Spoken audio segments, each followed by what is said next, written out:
naman ang Pangulo ng Republika ng Pilipinas, His Excellency Ferdinand R. Marcos Jr.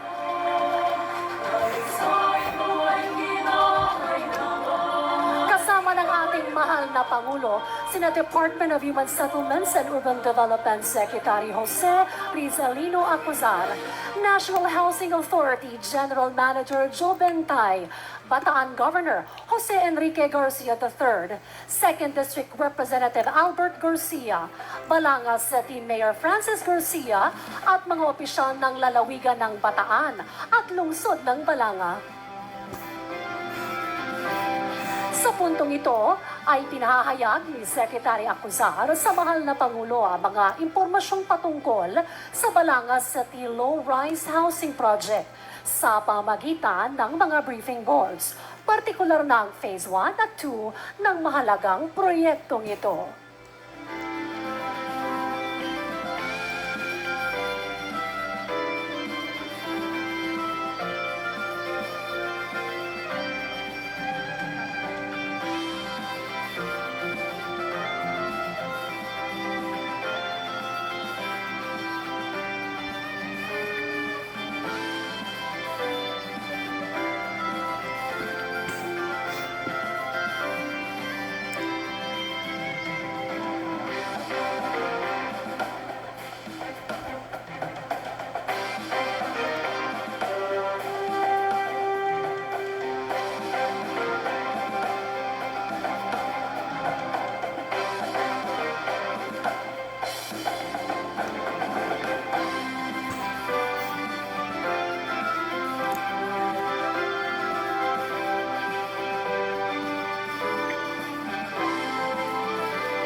Ngayon po ay personal na bibisitahin ng ating mahal na Pangulo ang Building 3 ng NHA Balanga City Low-Rise Housing Project.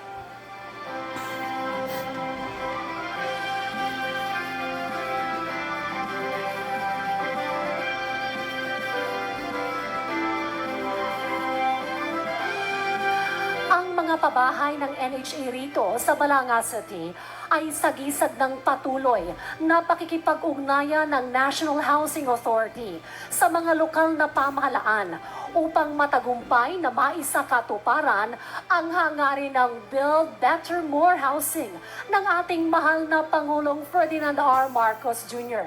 Layunin ng BBM Housing ang makapagpatayo ng mga sustainable na pabahay para sa ating mga kababayang informal settler families o mga ISF na naninirahan sa danger zones at apektado ng mga government infrastructure projects. Pati na rin ang mga nasalanta ng kalamidad, indigenous peoples, mga dating rebelde, mga kawani ng pamahalaan at overseas Filipino workers.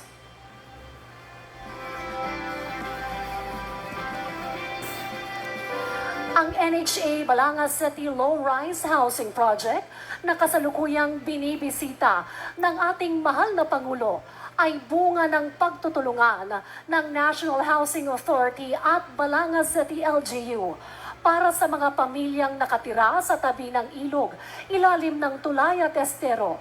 Ang mga benepisyaryo ay inilikas mula sa Talisay River na isang delikadong lugar.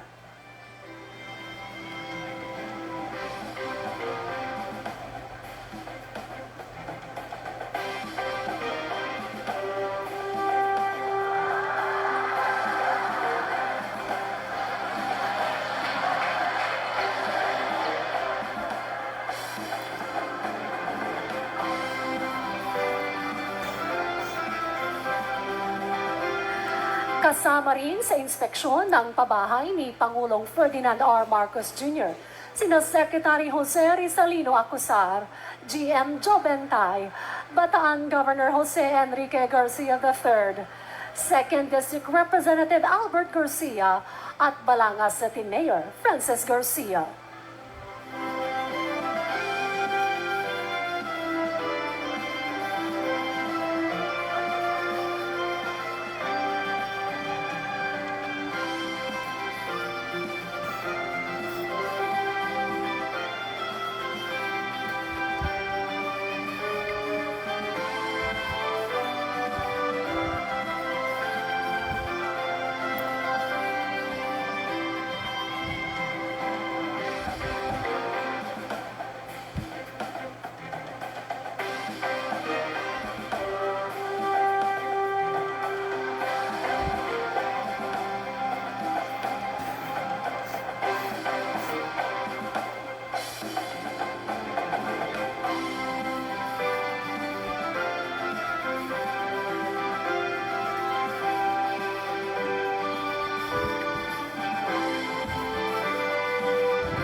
Mga kababayan, muli ang Pangulo ng Republika ng Pilipinas, His Excellency Ferdinand R. Marcos Jr.